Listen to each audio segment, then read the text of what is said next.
On the night of November 28, 1953, a man named Frank Olson went out a 10th floor window at the Statler Hotel in New York City.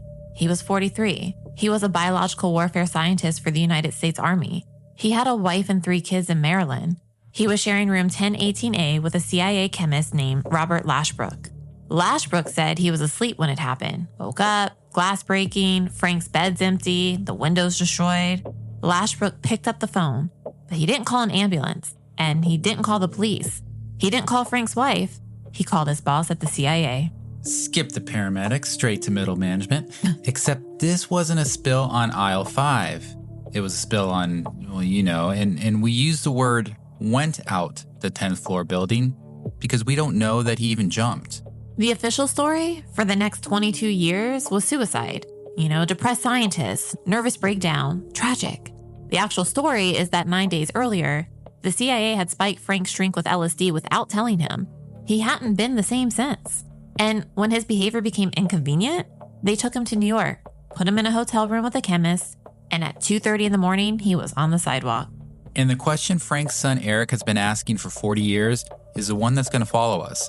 Did Frank Olson jump, or did somebody help him out the window because they needed him dead? Welcome to Mugshot Mysteries. I'm Kathryn. And I'm Gabriel. And this is part 1 of our series on MKUltra, the CIA's 20-year experiment in trying to control the human mind. We're calling part 1, 9 days, because that's how long Frank Olson lived after he found out he worked for the wrong people.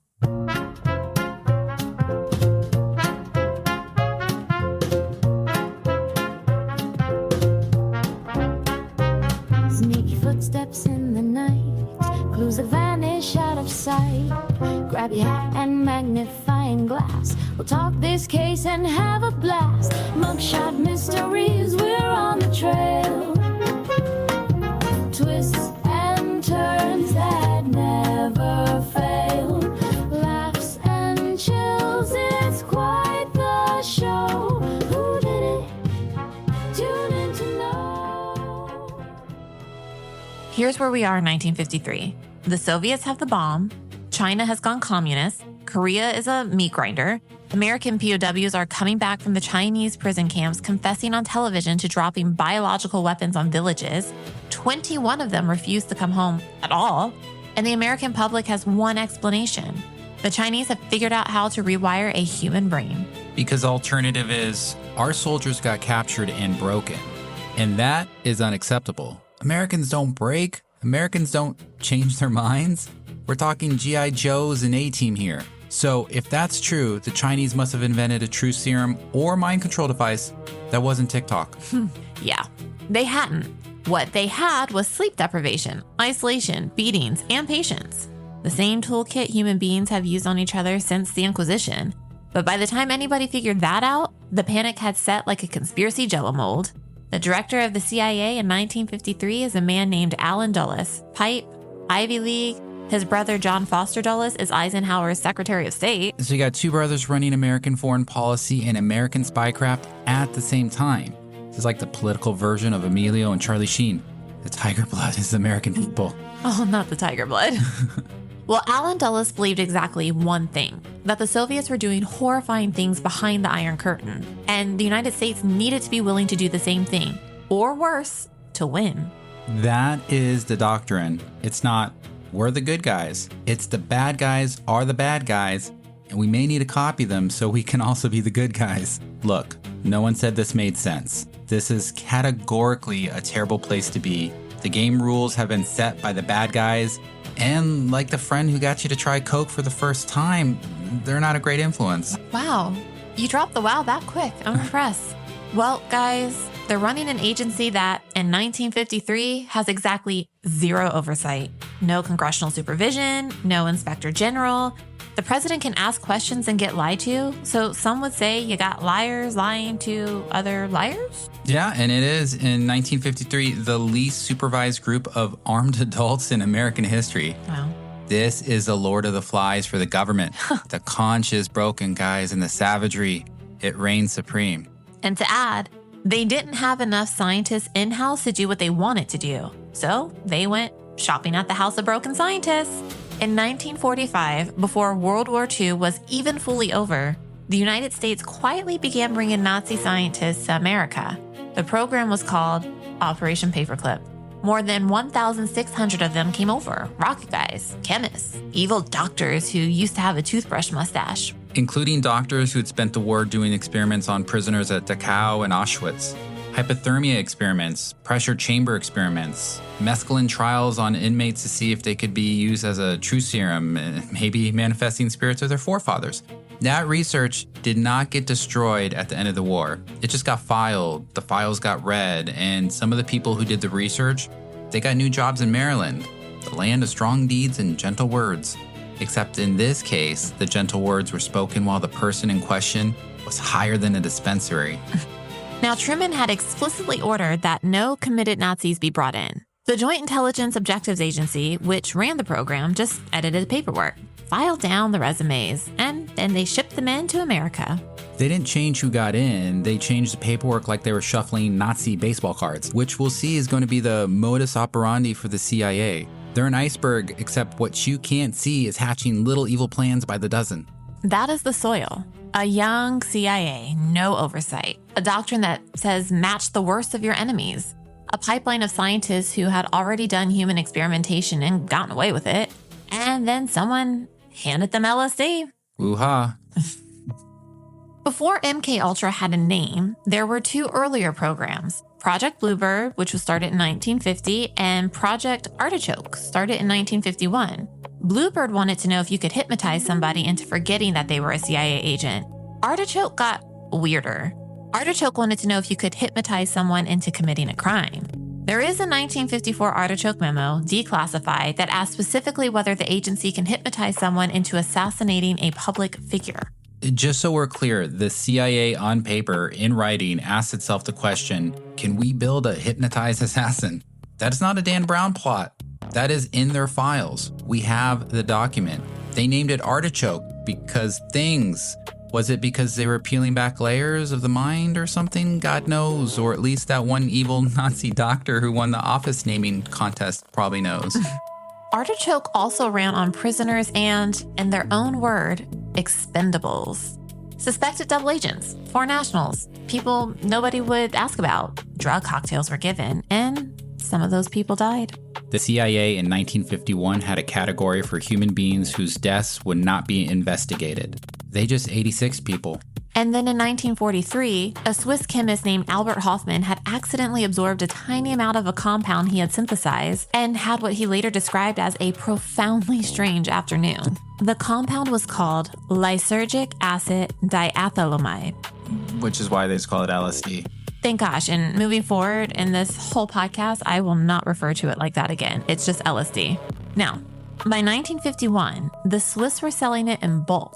American academics were using it on volunteers to study schizophrenia, and somebody at the CIA opened a folder and read about a chemical that, in microscopic doses, made people lose their grip on reality for 10 hours, and it was tasteless and odorless.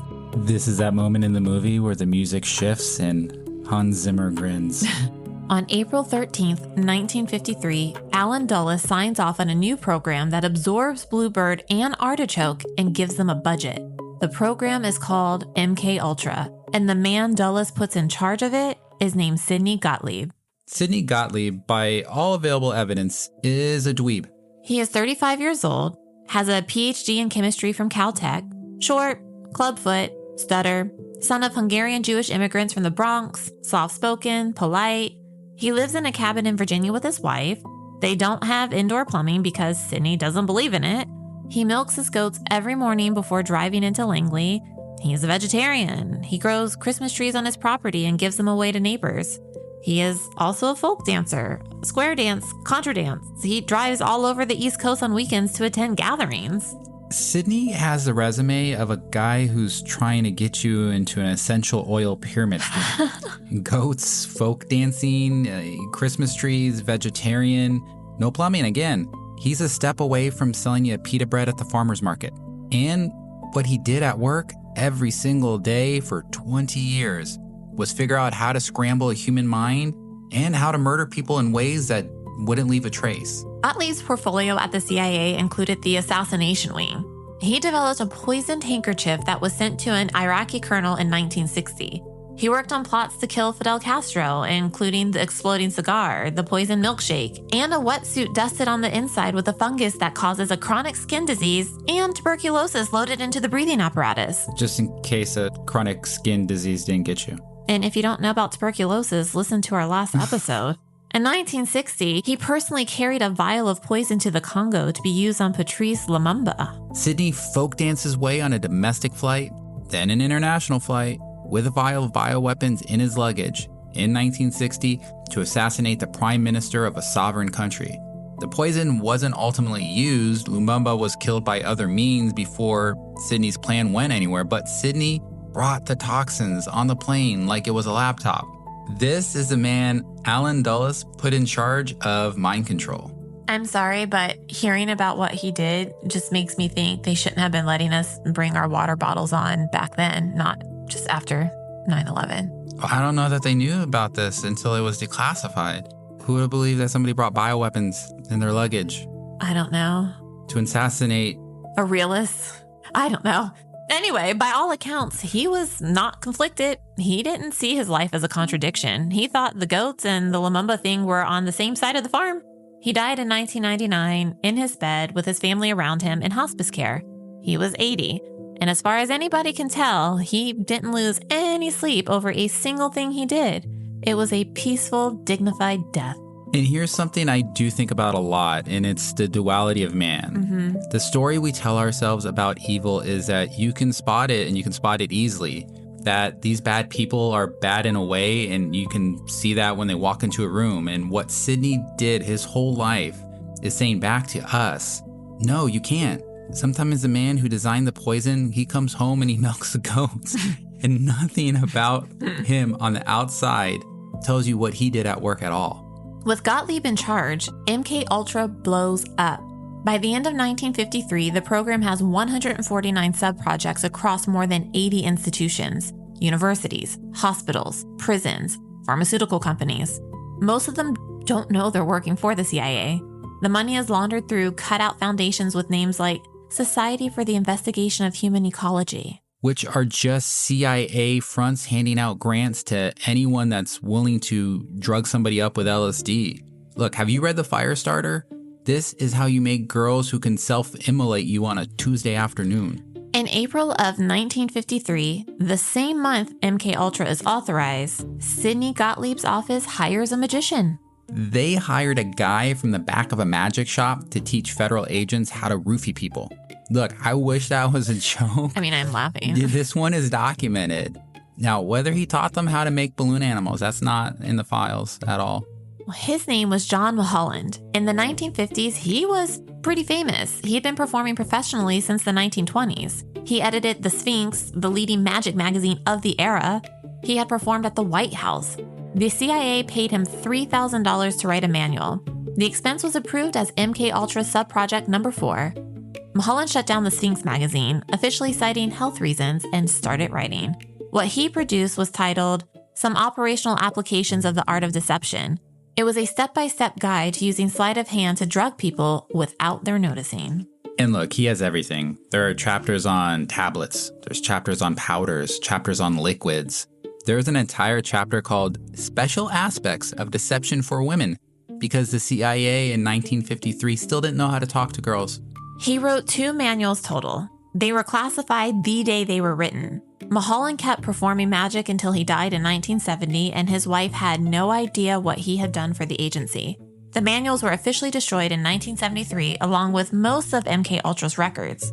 But 2 copies survived in a box that got missed. They were rediscovered and declassified in 2007. You can buy a reprint on Amazon. Seriously, go look. The most powerful country in the world, with the largest scientific movement in human history, they looked at the existential threat of mind control, world domination, and the end of the world and said, give me the guy who never runs out of handkerchiefs. And here's what's really the punchline. The manual totally worked. They used it. People got dosed, man. People who couldn't remember what they had been served, who had served them, or what had happened in very, very large swaths of missing time. For example, here is one of the techniques. It's called the matchbook tablet drop. You're sitting across from your target at a bar. The tablet's already palmed, pressed flat, held against the base of your fingers in your right hand. The target reaches for a cigarette. You offer a light. You take the matchbook out of your jacket pocket and you open it with both hands. Now, the natural motion of opening a matchbook brings your hands over the rim of the glass for just a half a second. The tablet drops. The book closes. You light that match. The entire delivery takes about 2 seconds. Mulholland describes it in the manual as a series of natural gestures, because the most important rule in the whole document is, do not look like you are doing anything. Do the thing you would already be doing. Just do it over the glass. Because he wasn't making magicians here. He was just teaching them to look like nobody at all. Like me at a party. The trick was not the trick. The trick was just being so unremarkable that nobody, after the fact, could remember if you were even in the room. And the first person we know of who lost that gap and could never get it back was a biological warfare scientist from Fort Detrick named Frank Olson. Frank Olson grew up in Hurley, Wisconsin. His dad was a Swedish immigrant. He went to the University of Wisconsin where he met his wife Alice. He got a PhD in bacteriology. He served in the Army during World War II, and in 1943, he started working at a place that, if you had never heard of it, you should probably know it exists. Fort Detrick, Frederick, Maryland, about an hour outside of D.C. Your old stomping ground. Yeah, well, not Fort Detrick, guys, but the rest. Do you know where it is? I do. And the CIA, you know where that is? I do. Fort Detrick, for those who don't know, was the United States Army's biological warfare laboratory. It is where America made its biological weapons. Anthrax, botulinum, tularemia, things you don't want to know the names of, because at this point, I could just be making names up. They just sound like fancy spices. I mean, you're absolutely correct. I would have thought you were just going to say botulism. I mean, if I said those wrong, I apologize. Just don't get them. Yes, don't absolutely. Don't eat those in your McDonald's fries. Don't. Frank Olson was a senior scientist at Fort Detrick. He worked specifically inside the Special Operations Division, or SOD. SOD was not researching how to defend against biological weapons. SOD researched how to deliver them. They worked on aerosol dispersal, spray cans, suitcase dispensers, devices that could be dropped from planes. They tested some of these on American cities secretly using bacteria that the Army insisted was harmless. Both the New York City subway and the city of San Francisco got sprayed in the 1950s. We did spend a minute on the San Francisco one because it's absolutely insane if you've never heard about it. The operation was called Sea Spray, September 20th through the 27th, 1950. For 6 straight days, the United States Navy parked ships about 2 miles off the California coast and ran giant aerosol sprayers off the decks. The wind off the Pacific carried the cloud inland, through the Golden Gate, over the bay, into the actual city. Totally ruining that one of my favorite candles is called Sea Spray. I don't know how these people. Well, I'm scared to light it anymore. No, like what if it's, fuck.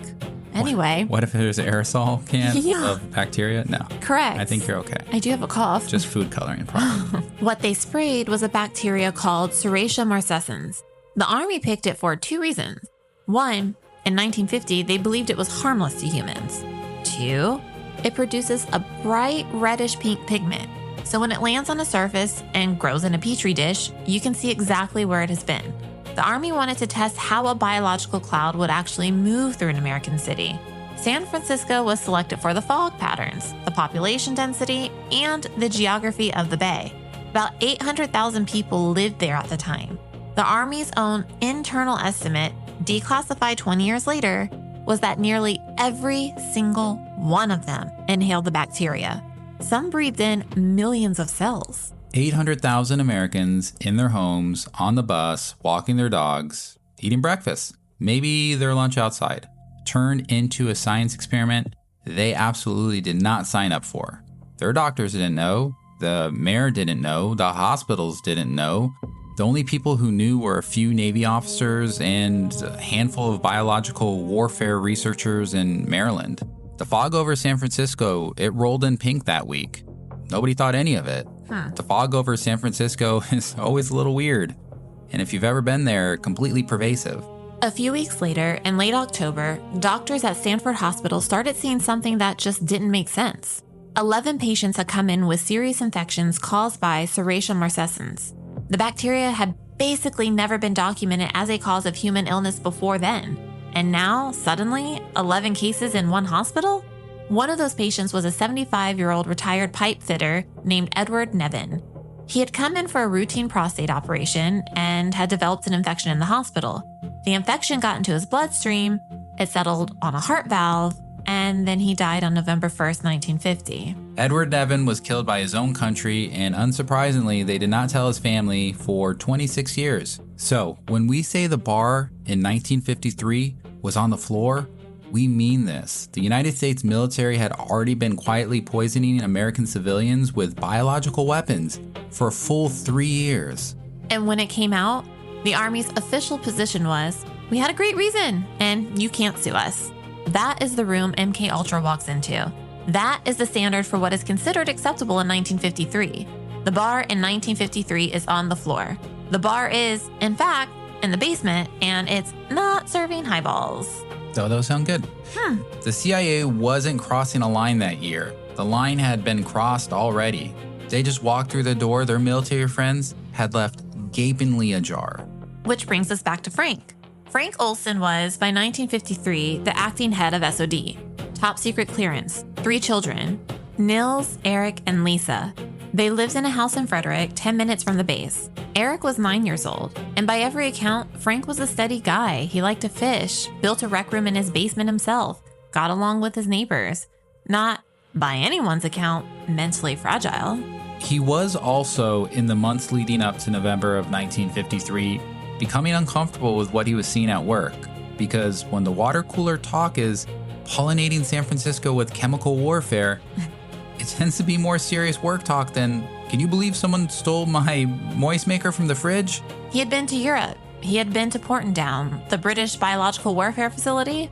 He had witnessed interrogations. People who knew him said that he had seen prisoners die during chemical interrogations run by American intelligence.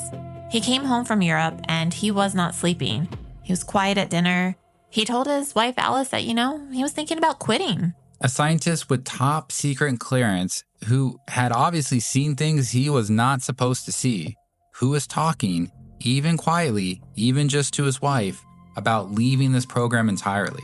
In the security culture of that early CIA, that's not just a sad guy.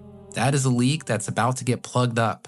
On November 18th, 1953, Frank Olson and a group of his colleagues drove out to a remote retreat in western Maryland, Deep Creek Lake, a hunting lodge owned by the Office of Naval Research. The point was to get the Fort Detrick biological warfare scientists in a room with their CIA counterparts in an isolated cabin to talk shop and bond. The retreat lasted 3 days. There were 10 men there, and among them, Frank Olson, Robert Lashbrook, Sidney Gottlieb, and Vincent Ruett, Frank's direct boss and his friend.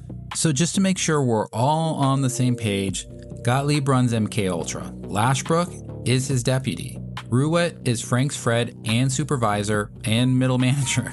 These are not people that are strangers.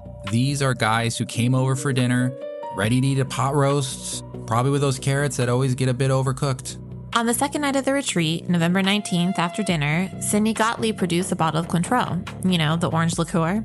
He poured glasses for everyone at the table. The Fort Detrick scientists, including Frank, drank theirs. And 20 minutes later, Gottlieb told them what he had done. He had spiked the bottle with LSD, about 70 micrograms a glass. That's a real freaking dose. You would know. So, Totally. So you are a scientist. You've been having a normal scientist type evening, cards, conversation, drink. The man you have worked with for years, he stands up, he puts his glass down, and he says, "By the way, the Cointreau was a hot dose, everyone. You're all gonna get fucked up for the next 8 hours. Welcome to the program." The other men at the table apparently took it in stride. They were unhappy, but they understood the kind of work the agency was doing. Frank Olson did not. He had a bad trip that night, like a really bad trip, distressed, confused. He stayed up most of the night talking, pacing. When he came down the next morning, he was different. The men returned to Fort Detrick on November 20th. Frank did not bounce back. Alice would later describe him as withdrawn, anxious in a way that she had never seen. He stopped sleeping. He told her he wanted to quit his job. And on Monday morning, November 23rd, Frank came to work and told Vincent Ruett he wanted to resign. And Ruett did not let him. Ruett, Frank's friend, instead called Lashbrook. Lashbrook called Gottlieb. By the next day, that agency had decided that Frank Olson was just having a psychiatric emergency, and they flew him to New York to see a doctor named Harold Aberson. Harold Aberson was an allergist, not a psychiatrist. He had no psychiatric training. What he was a CIA contractor. He had been receiving MKUltra money for years to run his own LSD experiments. They sent him to a doctor whose actual job was runny noses and skin rashes. And making sure that program could continue. This was containment. On November 24th, Lashbrook and Ruitt flew Frank to New York.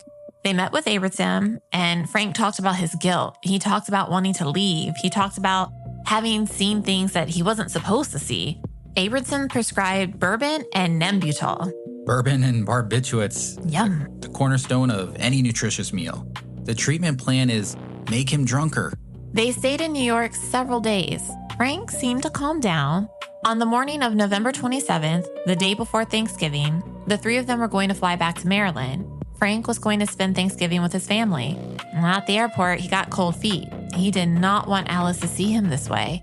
So Lashbrook took him back to New York. They got a room at the Statler Hotel across from Penn Station, room 1018A.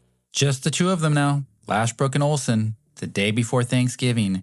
Dreams of turkey dancing in their brains. The Statler Hotel was one of the largest hotels in New York.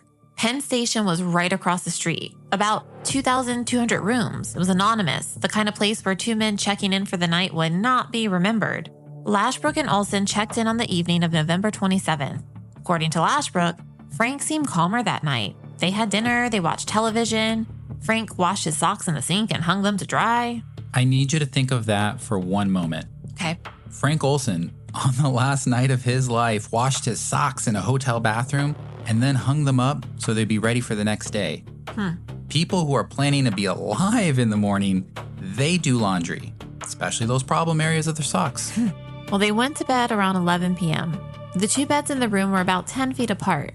The window had a heavy roller blind pulled down over it, and at approximately 2:30 in the morning on November 28th, according to Lashbrook, he was awakened by the sound of breaking glass. He sat up.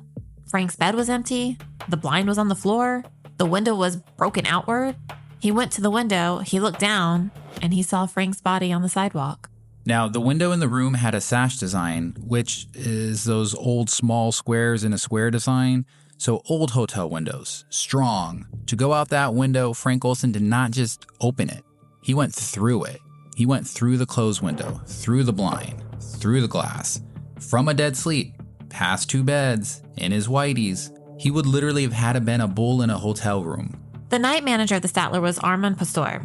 He went outside and found Frank still alive on the pavement, trying to mumble something. Unfortunately, Frank died before help arrived. And years later, Pastor said in interviews that he had worked in hotels his whole life. He had seen people jump, and he had seen people fall. He had never, not once, seen anyone wake up in the middle of the night, run across the dark room past two beds in their underwear, and dive headfirst through a closed window with the blind down. People who jump open the window first. When the New York City police got upstairs to room 1018A, they found Robert Lashbrook in his underwear, sitting on the toilet. That is where they found him. Not at the window, not on the phone calling for help. He was on the toilet with the door open. The CIA's chemical division deputy, in his Hanes, perched like the thinker statue on the porcelain. The hotel switchboard operator did not come forward for decades. And when she did, she told investigators that before Lashbrook called the front desk to report what had happened, he had made another call to a number on Long Island, and the operator listened in. She heard Lashbrook say, "Well, he's gone." She heard the man on the other end say, "Well, that's too bad." Then Lashbrook called the front desk. And the man on the other side of that call, the one who said, "Well, that's too bad," was almost certainly Sidney Gottlieb, sitting in Long Island, hearing that one of his scientists had just died after 9 days of his program, acting with all the emotion of a man who had just had his cell phone die. Frank Olson's body was sent home to Frederick, Maryland. The Army gave Alice a pension, and the medical examiner ruled the death a suicide. That was the official story for the next 22 years. Alice categorically did not believe it, but she had 3 children, no resources, and the entire weight of the United States Army telling her one thing. So she lived with it. And the boys grew up. Eric, the middle child, was 9 when his dad died. He never stopped wondering. In June of 1975, the United States government released the Rockefeller Commission report. It was a published post-Watergate investigation into the CIA. In passing, the report mentioned the death of an unnamed Army scientist in 1953, drugged with LSD without his knowledge at a CIA retreat, suicide a few days later, hotel window, New York. Alice Olson read it, Eric Olson read it, and they knew immediately who the unnamed scientist was. For 22 years, the United States government had told this family that Frank had killed himself out of depression. And it took a footnote in a totally unrelated report for the family to learn that the agency had roofied him first. That's not exactly justice arriving, that's Lady Justice tripping over a lie. The Olsons threatened to sue. Gerald Ford invited them to the White House and apologized in person. The CIA settled with them for $750,000 and gave them what it claimed was a complete accounting of Frank's death. It was not. Eric, by then a Harvard graduate in clinical psychology, started reading the documents, and they didn't make sense. Eric Olson is not that conspiracy guy at the get-together. Eric has a PhD. He was an academic psychologist for decades. He had spent his entire adult life working this case the way a scientist would work it, with actual sources, with evidence, with patience, with all his wicked smarts. Eric is what happens when that conspiracy guy at the get-together has the actual found footage like this is the Blair Witch Project. In 1994, Eric got a court order to exhume his father's body. The forensic examination was led by James Starrs, a professor of law and forensic science at George Washington University. Starrs was a specialist in historical exhumations. He had worked on the Jesse James case, the Boston Strangler case, the Huey Long case. His team examined Frank's remains in detail. The body was in unusually good condition. They examined the skeletal damage, the soft tissue, the head, and what they found was not consistent with a fall through a window. A bruise on the left side of Frank Olson's head just above the left eye. The kind of injury caused by being struck on the head with very bad intentions right before the rest of his body follows suit. The 1953 medical examiner had described cuts and abrasions all over Olson's body. Starr's 1994 team found none, just a bruise, and a separate injury to the chest that didn't look like that fall either. Look, the math isn't mathin'. Starr's official conclusion was that the evidence was, in his words, rankly and starkly suggestive of homicide.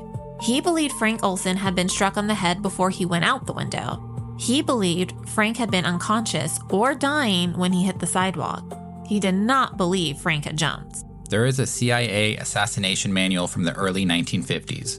Look, it's a real document.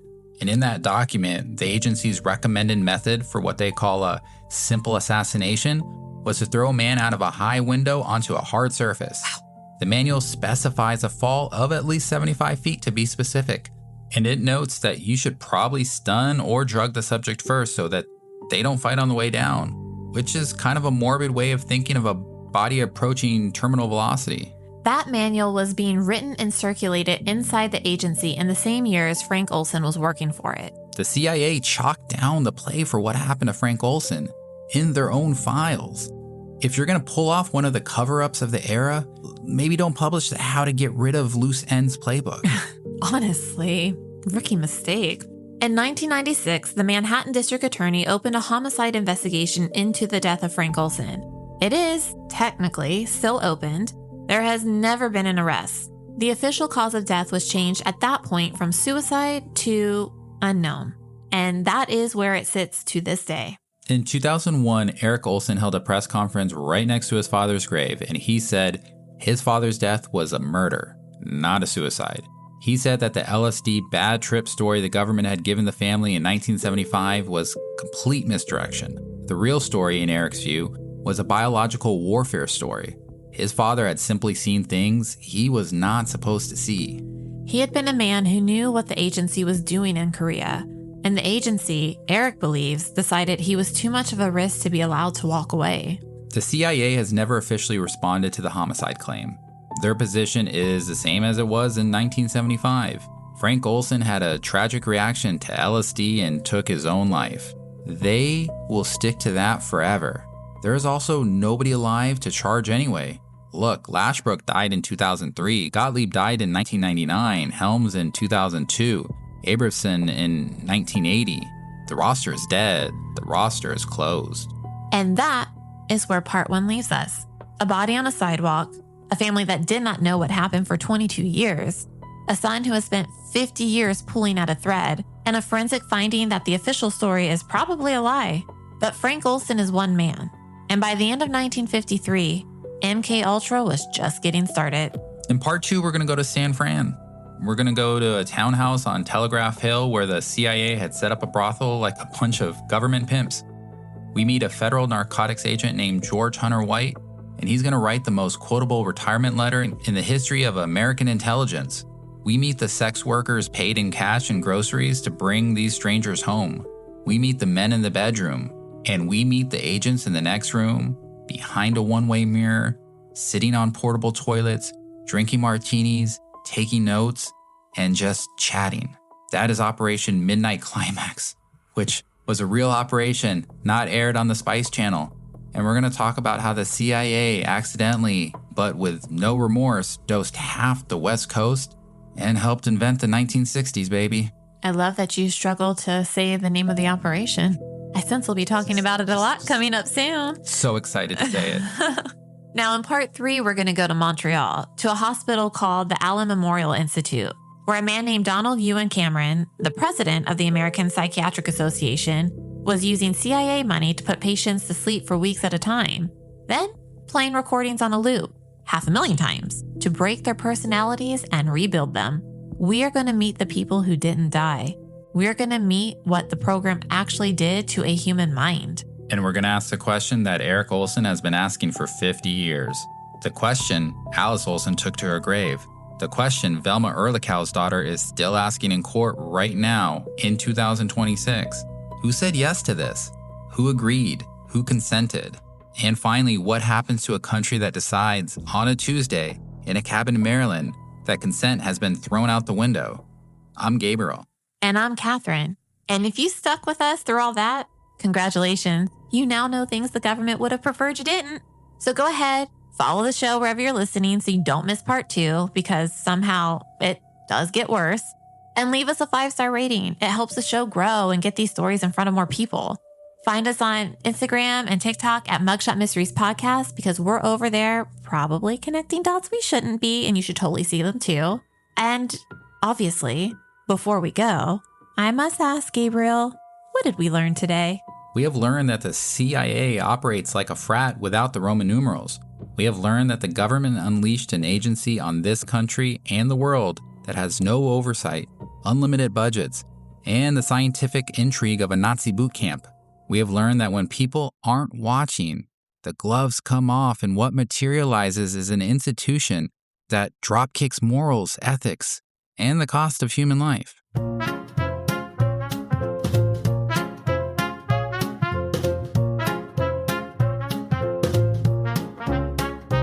Sneaky footsteps in the night, clues that vanish out of sight.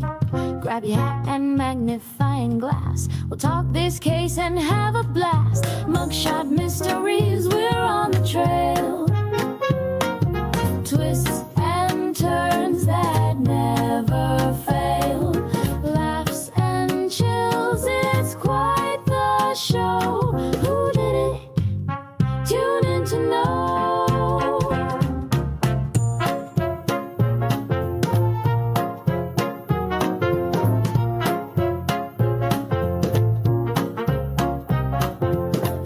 Gem, a secret note, a shady figure in a trench coat. The clock is ticking, the plot gets thick. We'll crack this puzzle quick as a click.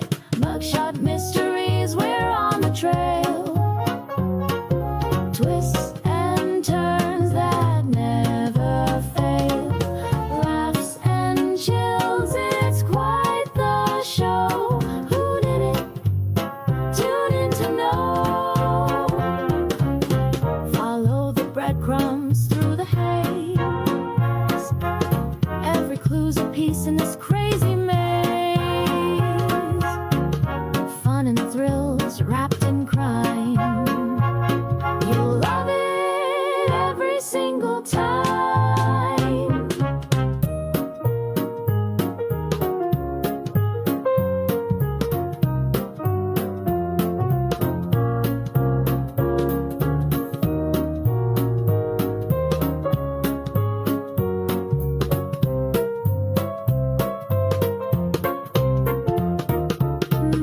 Mysteries.